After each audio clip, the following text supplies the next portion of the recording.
तो कैसे हैं आप सभी। योद्धा 2027 में आप सभी का स्वागत है। तो चलिए पुनः शुरू करते हैं हम लोग रासायनिक अभिक्रिया तथा समीकरण का तीसरा पार्ट, क्योंकि दो पार्ट इससे पहले हम लोगों ने देख लिया है और आज हमारा तीसरा पार्ट। इससे पहले हम लोगों ने देख लिया था 3 ठो रिएक्शन। उसमें क्या था, एक था संयोजन अभिक्रिया, एक था वियोजन अभिक्रिया और एक था तुम्हारा वैद्युत अपघटन अभिक्रिया। आज की जो हमारी कहानी शुरू होने वाली है बच्चा, उसमें सबसे पहला रिएक्शन होने वाला है, जो चौथा नंबर पे रिएक्शन आएगा वो है एकल विस्थापन अभिक्रिया। और आज इस चैप्टर से रिलेट करने वाली सारी अभिक्रिया को हम लोग देख लेंगे। क्लियर है कहानी एकदम। तो चलिए स्टार्ट करते बिना समय बर्बाद किए। तो काफी मजेदार रिएक्शन है ये, एक बेहतरीन सा परफॉर्मेंस के साथ और एक बेहतरीन से कॉन्सेप्ट के साथ इसे समझने वाले हैं हम लोग। ठीक है, बहुत मजा आने वाला है आपको इस रिएक्शन में। तो समझना सबसे पहले है क्या बच्चा, एकल विस्थापन अभिक्रिया।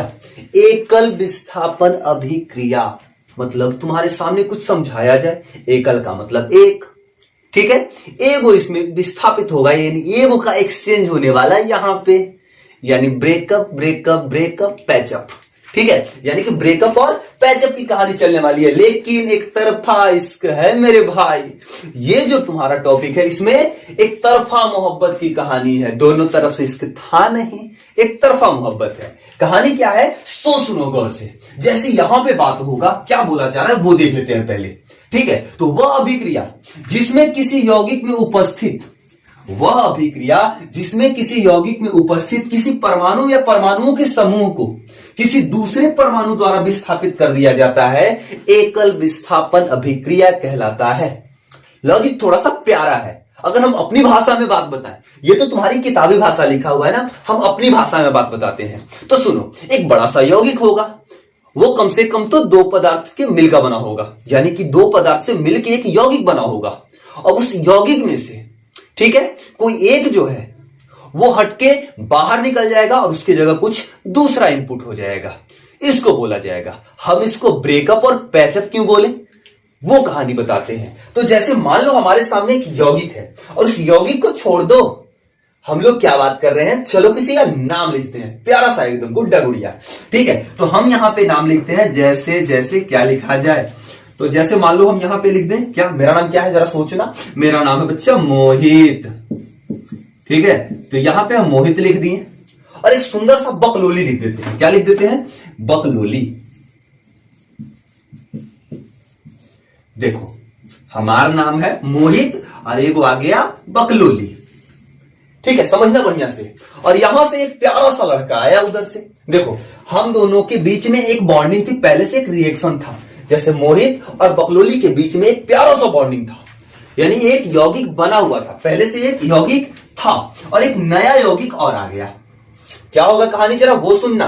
एक नया यौगिक और आ गया, नया यौगिक में क्या बोले, एक और अच्छा सा सुंदर सा नाम बता दो जरा।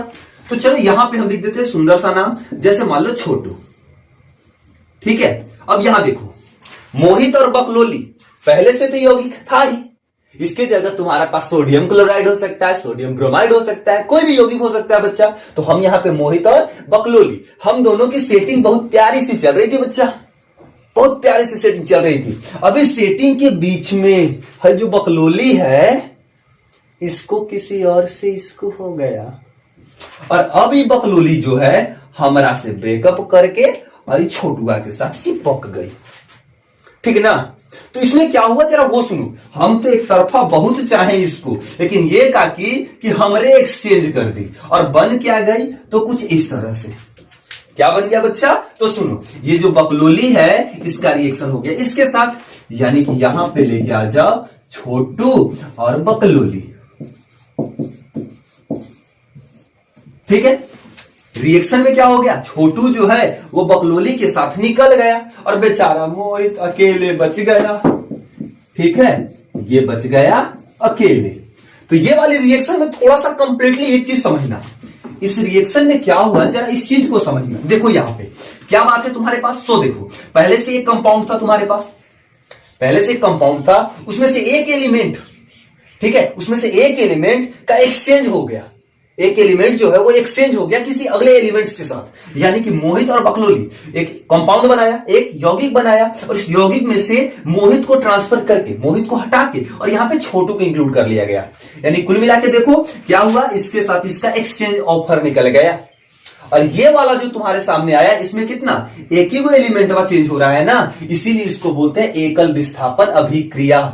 क्लियर है कहानी। इसकी जगह कुछ भी आ सकता है बच्चा, इसकी जगह क्या क्या आ सकता है, जैसे मान लो यहां पे दिया हुआ है तुम्हारे सामने सोडियम ब्रोमाइड, जैसे यहां पे हम लिख दिए सोडियम NaBr, सोडियम ब्रोमाइड, मान लो 2 अणु ले लेते हैं इसका सोडियम ब्रोमाइड, और बाहर कहीं बैठा हुआ है Cl2 सोडियम ब्रोमाइड, पहले से सोडियम और ब्रोमीन था, बाहर से दिखाई पड़ा Cl। अब ये सोडियम जो है ना इसको मन पिघल गया इस पे, अब कहा कि भैया Br तू यहां से निकल के भाग जा, हम इसके साथ पैचअप कर लेंगे, तुमसे ब्रेकअप। और ये सोडियम जो है Na जो है किसके साथ, तो Cl के साथ पैचअप कर लेता है और बेचारा ब्रोमीन के साथ ब्रेकअप कर लेता है। यही लॉजिक जो तुम्हारा कहलाता है बच्चा, इसी को बोलते हैं एकल विस्थापन अभिक्रिया। ठीक ना, ये बातें यहां पे चलेगी, इस लॉजिक को याद रखना ढंग से। एकल विस्थापन अभिक्रिया क्या होता है, एक बार इसको पुनः पढ़ लेते हैं। तो वह अभिक्रिया जिसमें किसी यौगिक में उपस्थित किसी परमाणु या परमाणुओं के समूह को किसी दूसरे परमाणु के द्वारा विस्थापित कर लिया जाता है। यानी तुम्हारे पास एक यौगिक है, उस यौगिक का एक परमाणु या एक सॉलिड एकदम जो रहेगा यौगिक, मान लो छोटा सा यौगिक रहता, उसको किसी अन्य परमाणु के साथ विस्थापित कर देना, यही तुम्हारा कहलाएगा एकल विस्थापन अभिक्रिया। क्लियर है कहानी, क्लियर है कहानी। तो नोट कर लो फटाफट, हम लोग बढ़ते हैं अगले रिएक्शन की तरफ। तो चलो बच्चा, अगला रिएक्शन है हमारे पास, वो है उभय विस्थापन अभिक्रिया। ये थोड़ा और प्यारा है, अब कहोगे कैसे, तो सुनो। उभय विस्थापन अभिक्रिया में 2 यौगिक अपने आयनों का विनिमय या आदान प्रदान करके 2 नए यौगिक का निर्माण करते हैं। अब थोड़ा बेसिकली बात बताएं तुमको, तो क्या है, हम तेरी मोहब्बत में यूं पागल रहते हैं। क्या है कहानी जरा वो देखना, यानी क्या है, हम तेरी मोहब्बत में यूं पागल रहते हैं। अब कहोगे कैसे, तो सुनो ऐसे। देखो इसमें क्या बच्चा, उभय विस्थापन अभिक्रिया है। उभय विस्थापन को उभय विस्थापन छोड़ दो, बोल दो कि जोड़े जोड़े विस्थापन है। अब कहोगे कैसे, तो सुनो गौर से। देखो उभय विस्थापन में तुम्हारे सामने क्या होगा, तो 2 यौगिक होगा बच्चा। कितना यौगिक होगा, 2 यौगिक होगा। 2 यौगिक जैसे मान लो हमने कहा A और B, एक यौगिक हो गया। फिर हमने कहा कि चलो भैया A भी तो हो गया, चलो X और Y दूसरा यौगिक हो गया। ठीक है, 2 यौगिक रहेगा उसमें, जैसे एक यौगिक ये हो गया, एक यौगिक ये हो गया। तो क्या बोल रहा है, उभय विस्थापन अभिक्रिया में 2 यौगिक अपने आयनों का विनिमय या आदान प्रदान करके 2 नए यौगिक का निर्माण करते हैं। एक बात याद रखना, जो भी यौगिक बना होता है बच्चा, जो भी कंपाउंड्स बने होते हैं, एक निगेटिव और एक पॉजिटिव से बने होते हैं। यानी कि जो 2 चीजें बना होता है, जैसे सोडियम क्लोराइड, ध्यान देना गौर से, जैसे सोडियम क्लोराइड NaCl, तो ये वाला याद रखना, ये होता है पॉजिटिव यानी धन आयन होता है, और ये वाला होता है ऋण आयन। ठीक है, तो एक निगेटिव और एक पॉजिटिव से बना होता है कोई भी कंपाउंड। तो उसी तरह से 2 यौगिक यहां पे है, तो ये वाला होगा पॉजिटिव और ये वाला होगा निगेटिव, ये वाला होगा पॉजिटिव, ये होगा निगेटिव। अब यहां पे बात क्या चलता है, सो सुनो, यहां पे बात क्या चलता है उसकी कहानी सुनना गौर से। तो देखो उभय विस्थापन अभिक्रिया में क्या होता है कि इन दोनों में आपस में बातचीत होती है। कैसी बातचीत होती है, देखो ये दोनों ससुरन होता है चंट, दोनों लोफर है। ई का बोलता है ये भाई, ये जाके इससे बोलता है एक्स से, ये भाई हमर सेटिंगवा के तू रख लो, तोर सेटिंगवा के हम रख ले। ठीक ना, तो कैसे, तो सुनो यहां पे कहानी सुनो। ये जो ए है जिसका बी के साथ रिलेशन चल रहा था इतना दिन से, और जो एक्स है जिसका वाई के साथ रिलेशन चल रहा था, तो इन्हीं दोनों कहता है कि हम लोग एक्सचेंज कर लो। ठीक है ना, तो कैसे, तो ऐसे ए कहेगा कि सुनना, हम तो प्लस है ये तोर वाला माइनस हुआ हमरा दे दे। यानी कि ये जो ए है ये कहेगा कि वाई के साथ हम पैचअप कर लेते हैं बच्चा। ठीक है, उसके बाद फिर ये जो बी है ये एक्स के साथ पैचअप कर लेता है, यानी कि एक्स के साथ कौन पैचअप, तो बी पैचअप कर लेता है। तो सुनो यहां पे क्या हुआ, ए भी प्लेस चेंज किया अपना और बी भी प्लेस चेंज किया। ठीक है, यानी कि दोनों के दोनों अपने प्लेस को चेंज किया। इसमें भी देखो दोनों अपने प्लेस को चेंज किया, और ये इस तरह का जब रिएक्शन तुम्हारे सामने दिखाई पड़ेगा बच्चा, तो क्या कहोगे इसको, उभय विस्थापन अभिक्रिया। क्लियर हुआ बात। अब इसकी जगह पे एग्जांपल के तौर पे अगर रखने की बात तुम्हारे सामने बोले, तो जैसे कोई भी चीजें तुम रख लो, जैसे यहां पे है NaCl, हम यहां पे लिख दिए क्या NaCl प्लस फिर तुम्हारे सामने रिएक्शन में क्या दिया हुआ है बच्चा, क्या दिया हुआ है, AgNO3 AgNO3। अब इसी रिएक्शन के बारे में अगर तुम्हारे सामने बात बोला जाए बच्चा तो क्या होने वाला है, यहां पे सुनो, देखो यहां पे अगर बात बोले तो देखो क्या होता है, ये तुम्हारा हो गया पॉजिटिव, ये हो गया तुम्हारा निगेटिव, ये हो गया पॉजिटिव, ये हो गया निगेटिव। अब ये क्या करेगा, ये इसके साथ पैचअप कर लेगा, ये इसके साथ पैचअप कर लेगा, और बस सेम लॉजिक ऊपर वाला की तरह ही कहानी यहां पे हो जाएगा। ये कर लेगा इसके साथ, ये कर लेगा इसके साथ, ठीक है, जैसे ये किया था ना इसके साथ, ये किया था इसके साथ, उसी तरह से हो जाएगा। तो यानी कि Ag जो है बच्चा वो कर लेगा Cl के साथ रिएक्शन, ठीक है। उसके बाद Na जो है वो कर लेगा NO3 के साथ, NO3 के साथ। हो गया तुम्हारा बैचअप ऑफ ब्रेकअप। यहां पे तो ब्रेकअप की कहानी नहीं होती है, दोनों ससुराली ठल्ले हैं, ठीक है। तो ये इसको बोलते हैं बच्चा उभय विस्थापन अभिक्रिया। ध्यान रखोगे इस बात पे, ठीक है, याद रहेगी ये बात। उभय विस्थापन अभिक्रिया क्या होगा बच्चा, तो ध्यान क्या रखोगे तुम, याद रखना इस चीज को कि दोनों जो यौगिक होंगे दोनों आपस में एक्सचेंज करेंगे अपने पार्टनर्स का, ठीक है। यानी कि उभय विस्थापन अभिक्रिया में दो यौगिक अपने आयनों का विनिमय करके या आदान प्रदान करके नए दो यौगिक का निर्माण कर लेते हैं। यह हुआ तुम्हारा उभय विस्थापन अभिक्रिया। क्लियर हुआ बात, क्लियर हुआ तो बोल दो राधे राधे। क्लियर है बातें, चलो बच्चा तो हम लोग देखते हैं अगला रिएक्शन। उभय विस्थापन अभिक्रिया को नोट करो फटाफट बच्चा।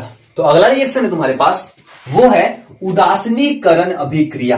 यहां पे कहानी तुम्हारे सामने बोले वो कहानी सुनना। देखो उदासीनीकरण अभिक्रिया का मतलब होता है न्यूट्रल, ठीक है, किसी भी तरह का एक्स्ट्रा कोई चीजें नहीं उसमें, पानी की तरह सॉलिड। यानी कि वह अभिक्रिया जिसमें कोई अम्ल, ठीक है, किसी भस्म के साथ अभिक्रिया करके लवण और जल बनाती है। कहानी क्या है तुम्हारे सामने, सोच सुनो क्या है यहां पे, जरा इस बात पे फोकस करना बच्चा। वह अभिक्रिया, ठीक है, वह अभिक्रिया जिसमें कोई अम्ल, क्या रहेगा बच्चा, कोई अम्ल किसके साथ, किसी भस्म के साथ, यानी कि अम्ल और भस्म ये दोनों आपस में रिएक्शन करेगा और क्या बनेगा बच्चा, लवण, ठीक है, और जल। क्लियर है बात, एकदम समझना गौर से एकदम। क्या बात बोल रहा है कि कोई अम्ल और भस्म आपस में रिएक्शन करेगा और बनेगा क्या, लवण और जल बनेगा। तो सुनो एक बात को तुम याद रखना, दिमाग में सेट कर लो, क्या चीजें है वो, तो जब भी अकेला H दिखाई पड़े, अकेला H जैसे HCl, ठीक है ना, HBr, यानी कुल मिला के जब H अकेला दिखाई पड़े, किसी भी रिएक्शन में अकेला H के साथ अगर कोई भी एलिमेंट रिएक्शन कर रहा है तो याद रखना अकेला H के साथ अगर रिएक्शन कर रहा है तो वो क्या दिखाई पड़ेगा तुमको, H जो होगा वो धन आयन होगा। ये जब भी रिएक्ट करेगा तो तुम इस बात को हमेशा याद रखना कि ये वाला क्या बच्चा, अम्ल है, ठीक ना। और जब भी तुमको OH किसी रिएक्शन में दिखाई पड़े, क्या OH एक जगह पे, तो याद क्या रखोगे कि ये वाला जो है बच्चा भस्म है। क्लियर है कहानी। तो अम्ल और भस्म की पहचान देख लो, यहां पे जो दिखाई पड़ रहा है HCl अम्ल है, ठीक है। देखो A ने OH दिख रहा है, OH दिख रहा है, यहां पे देखो H अकेला दिख रहा है, SO4 के साथ रिएक्शन किया ना H2, तो ये वाला अम्ल है, और यहां देखो ये वाला भस्म है और भस्म है, ठीक है। अब यहां पे सामने तुम्हारे सामने एग्जाम्पल भी दे के रखा है हमने। बात क्या है गौर से सुनो। तो यानी कि कोई अम्ल कोई भस्म के साथ रिएक्शन करके लवण और जल बनाएगा। जल की कहानी तुमको पता होगा कि H2O होता है जल का रासायनिक सूत्र। क्लियर है कहानी। अब सुनो बच्चा आगे की कहानी। यहां पे बात कहा जाए तो क्या होता है, जब इस तरह का रिएक्शन क्रिएट होता है तो इसी को उदासीनीकरण अभिक्रिया कहते हैं। यानी एक बार पुनः पढ़ते हैं और इस रिएक्शन को करके दिखाते हैं। देखो बच्चा, वह अभिक्रिया जिसमें कोई अम्ल किसी भस्म के साथ अभिक्रिया करके लवण और जल बनाता है, उदासीनीकरण अभिक्रिया कहलाता है। सीधा सा बात हुआ तुम्हारे सामने, एकदम प्यारा सा है, एकदम इजी है, ठीक है। तो बात समझना और इसकी रिएक्शन को देखना। तो सुनो क्या बनाता है बच्चा, तो जल बनाता है। तो जल सुनो, जल को निकालो, H और OH, H और OH को निकाल दें तो H दूगो H हो गया और एगो O, यानी कि H हो गया दूगो H और एगो O। जल निकल के बाहर चला गया और जैसे ही यहां से जल निकल के बाहर गया तो बचा क्या, Na बच गया और यहां पे Cl बच गया। तो यहां पे बच जाएगा क्या, NaCl। ये तुम्हारा होता है लवण बच्चा। क्लियर है कहानी। तो इस तरह का जो भी रिएक्शन होगा इसी को बोला जाएगा। अब यहां पे सुनो, H देखो दूगो है, OH भी देखो कैगो है, दूगो है, ठीक ना। तो सीधा सा बात है, क्या निकल के आएगा, तो देखो दूगो है सब, इहो दूगो है, इहो दूगो है, HO। तो यहां पे देखो H2 और O, देखो दूगो H था, दूगो H था, तो 4 गो H हो गया, देखो दो दूनी 4 गो H हो गया। O देखो दूगो था, दूगो ये हो गया, तो यानी कि जल निकल गया बाहर। बचा क्या बच्चा इसमें, तो बच गया तुम्हारे पास क्या, K दूगो बच गया। तो यहां पे तुम लिख सकते हो K दूगो, ठीक ना। और SO कितना है, 4 है, तो SO4 हो गया। क्लियर है कहानी। यानी कुल मिला के तुम याद रखना इस बात को, जब तुम्हारे सामने क्या दिखाई पड़ेगा, H अकेला और OH, इन दोनों के बीच आपस में रिएक्शन हो तो पहले जल को बाहर निकाल लेना, ठीक है। पानी बना के उसको बाहर निकालो और पानी बनाने के बाद जो बचा उसको उतार दो, लवण ही होगा वो हमेशा, ठीक है। यहां पे देखो H था, यहां पे OH था, H और OH को निकाल के बाहर किए तो H2O जो होता है वो जल होता है, और इसको जैसे ही निकाल के बाहर करोगे तो जो बचा हम इसको लिख दिए, ठीक है। इसी को बोलते हैं हम लोग लवण। तो ये वाली रिएक्शन को ध्यान में रखना, इसी को बोलते हैं हम लोग उदासीनीकरण अभिक्रिया। क्लियर हुआ बात एकदम, बहुत प्यारा सा एकदम, कोई ज्यादा उतना एक्स्ट्रा नहीं है। बस याद क्या रखोगे तुम, H को पकड़ोगे, H अकेला दिखाई पड़ रहा है किसी कंपाउंड में, किसी यौगिक में क्या H अकेला दिखाई पड़ रहा है, अगले के साथ रिएक्शन किया होगा तो हाँ, तो ये वाला अम्ल होगा बच्चा। H दिखाई पड़ रहा है बच्चा, तो हाँ, तो ये अम्ल होगा। और OH दिख रहा है, तो हाँ OH दिख रहा है, Na के साथ रिएक्शन करके रखा है।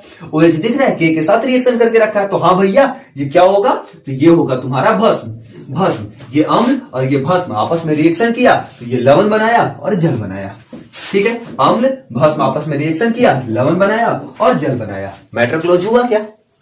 अगर मैटर क्लोज हुआ तो बोलो हाँ भैया मैटर क्लोज हो गया।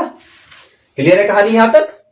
चलो बच्चा, अगर यहां तक कहानी क्लियर हो गई बच्चा तो नोट कर लो फटाफट, अगले रिएक्शन की तरफ बढ़ा जाए क्या? चलो फटाफट बढ़ जाते हैं अगले रिएक्शन की तरफ। अगला रिएक्शन है हमारे पास, वो है प्रकाश रासायनिक अभिक्रिया। यानी क्या है तुम्हारे पास, प्रकाश रासायनिक अभिक्रिया की कहानी देखने वाले हैं हम लोग अब।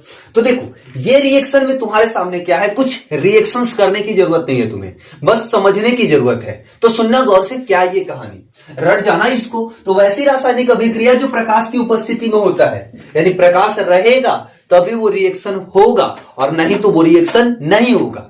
तो जो रिएक्शन प्रकाश की उपस्थिति में हो रहा है उसको हम लोग प्रकाश रासायनिक अभिक्रिया कहते हैं। जैसे मान लो यहाँ पे प्रकाश संश्लेषण की क्रिया, प्रकाश संश्लेषण में क्या क्या चीज की जरूरत होती है हमें, ठीक है बताओ। कार्बन डाइऑक्साइड की जरूरत होती है, जल की जरूरत होती है हमें, ठीक ना, खनिज लवण की जरूरत होती है, उसके बाद क्या, सूर्य की प्रकाश की जरूरत होती है। अगर सूर्य का प्रकाश न हो बच्चा तो प्रकाश संश्लेषण की क्रिया होगी ही नहीं। क्लियर है ना एकदम? तो सुनो, यानी कि ये जो रिएक्शन होगा वो प्रकाश की उपस्थिति में ही हो सकता है। दूसरा बात अगर कहा जाए तो हाइड्रोजन और क्लोरीन, इन दोनों का रिएक्शन जो होता है, ये दोनों आपस में किसी भी तरह की प्रतिक्रिया नहीं करेंगे यदि प्रकाश नहीं होगा। अंधेरा में कोई प्रतिक्रिया होता ही नहीं है इसका, यानी कोई भी रिएक्शन इसका जो होगा एक्टिव नहीं होगा, कोई भी इसका गुण जो होगा आपस में किसी भी तरह से, ठीक है, कोई भी कनेक्शन इनमें नहीं बनेगा यदि लाइट न हो तो जो रिएक्शंस, ठीक है, प्रकाश की उपस्थिति में होता है बच्चा, उसको हम लोग बोलते हैं, ठीक है, क्या चीज, प्रकाश रासायनिक अभिक्रिया। क्लियर हुआ कहानी एकदम? तो बस छोटा सा एक पॉइंट था, इसको समझना था तुम्हें। क्लियर हो गई बात? यहां पे याद कर लेना इस बात को। क्लियर है बातें? चलो बच्चा, तो आज की कहानी हम यहीं पे समाप्त करते हैं, मिलते हैं हम लोग नेक्स्ट वीडियो में। तो जिन लोगों ने भी चैनल को सब्सक्राइब नहीं किया वो चैनल को अभी कभी कर लो सब्सक्राइब यार, जिससे कि रोज आने वाली वीडियो आपको टाइम पे मिल जाए। क्लियर है कहानी? तो चलो एक बार आखिरी बार जाते जाते बोल लो राधे राधे।